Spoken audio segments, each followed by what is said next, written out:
Hi guys, Major KD here. Just wanted to do some in-game analysis of Viper. He's recently joined the deathmatch community. He's been a very strong opponent recently, and I thought I would just start by doing a commentary. It's a Franks game of Viper against Cannabliss, aka Quendy Silk, or some may know him as Jordan, not the RM Jordan, the Deathmatch Jordan. You might have seen him in random map games, but primarily he plays Deathmatch, and he's been a very strong opponent for Jidba, which is our #1 player in the Deathmatch arena. Now, what I would like to say about Viper is that his his actual ability to control his units, to control his base, his management of things, not just in the micro in fact, but in the macro, is extremely strong. One of the criticisms I probably have of Viper's play recently watching him is that he hasn't quite developed and he's quite aware of it, but he hasn't quite developed the techniques, the balance of deathmatch. In random map, some of the arrangements, the way that you put structures down, it's critical in the game just as much as it is in deathmatch. But within deathmatch, you have a very short period of time at the beginning of the game where you can actually place structures, and a lot of sort of things that are coming through. For example, Christian said, you know, he's a bit spread out. Yeah, arguably he is quite spread out. Has this been hindering him? Not too much. Probably in this game, just as sort of an analysis as per what I'm doing here, is basically forward houses straight away. Probably not the best idea. Something that Viper's probably aware of. Positives would be that he's actually located his houses in 2 different places as a minimum, which is good, because obviously if you get harassed early game through rushing with paladins, then you're going to need to make sure that that you've got a backup plan should it be that your villagers do die when you're building houses and trying to keep your population cap high. Already in this game, Viper is playing exceptionally aggressive.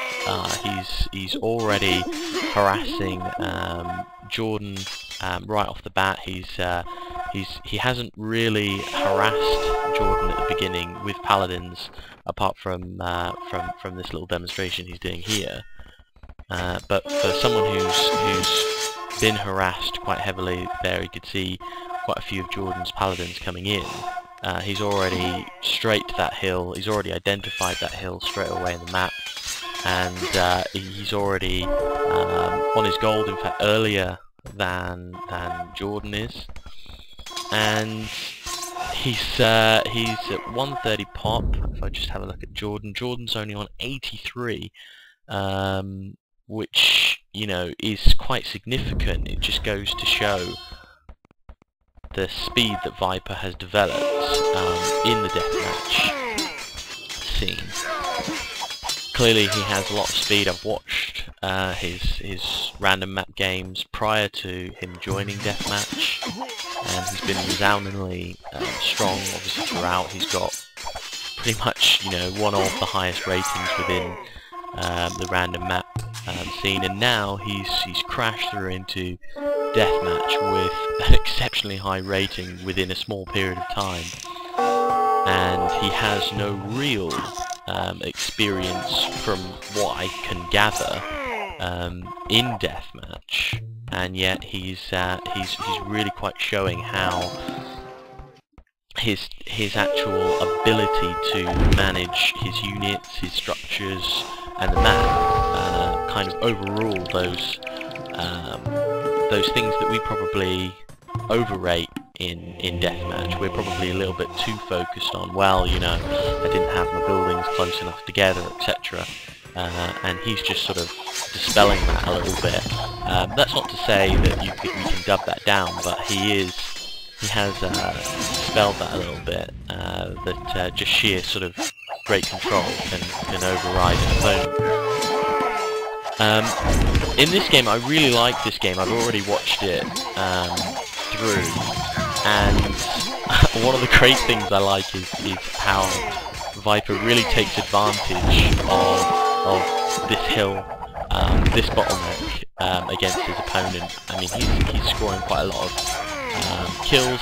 That's not to say that Jordan isn't benefiting from this bottleneck. Perhaps you could say a little bit, but overall, with the hill advantage that Viper holds, he's really making some headway.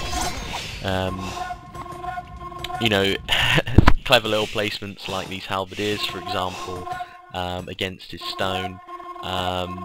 He's probably already aware that Jordan has a paladin there, and these little things, these little micro things that you do towards the beginnings of the game can actually really make a huge difference. And if anybody chats to me on Voobly, one of the things that I always say is, you know, this person seems really tactically sound. And I think generally what I'm saying there about being tactically sound is all these little things that you do that make such a resounding difference in the game.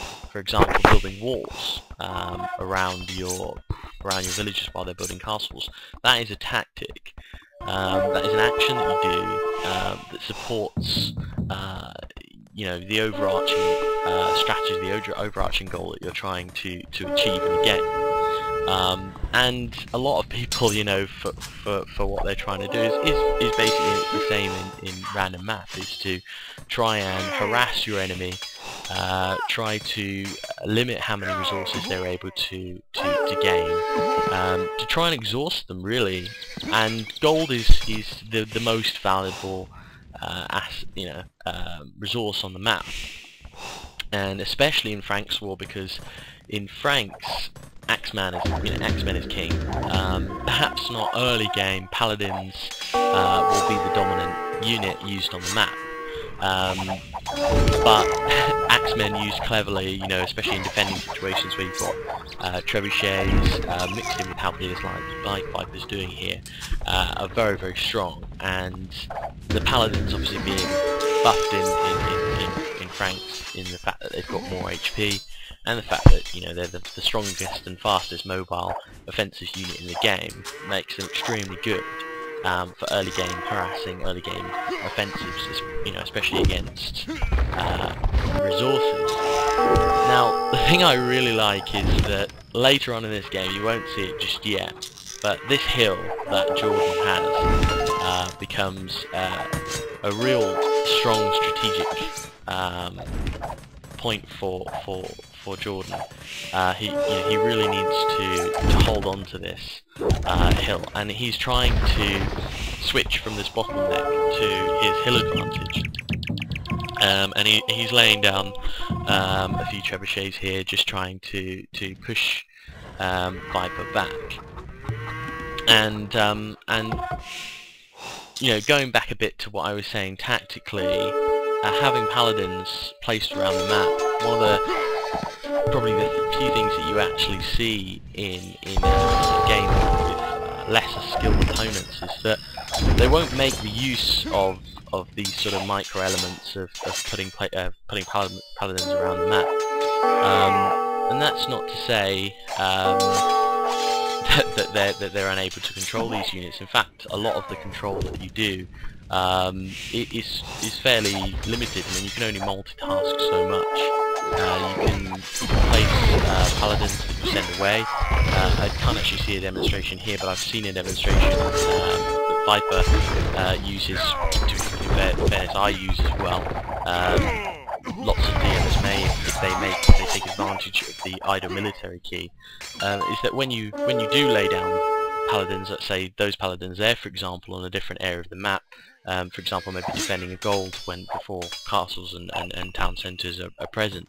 If you stand them idle, while you're looking for idle military units, you're going to keep spanning you're going to keep spinning around and clicking on that unit. And so one of the things that I've seen Viper do, and I do it myself, is to basically just patrol that unit in a very short distance, and then that stops it from being idle, and therefore stops it from being selected when you're looking for idle units around the map. And things like these halberdiers, for example, that were defending here, they were idly placed at the beginning, and Viper will be fully aware that they are standing there, even in the intense heat of the game.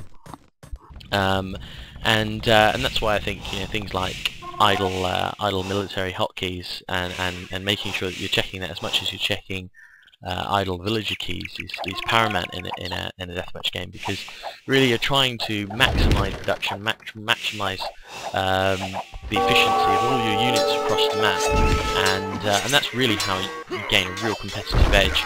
But you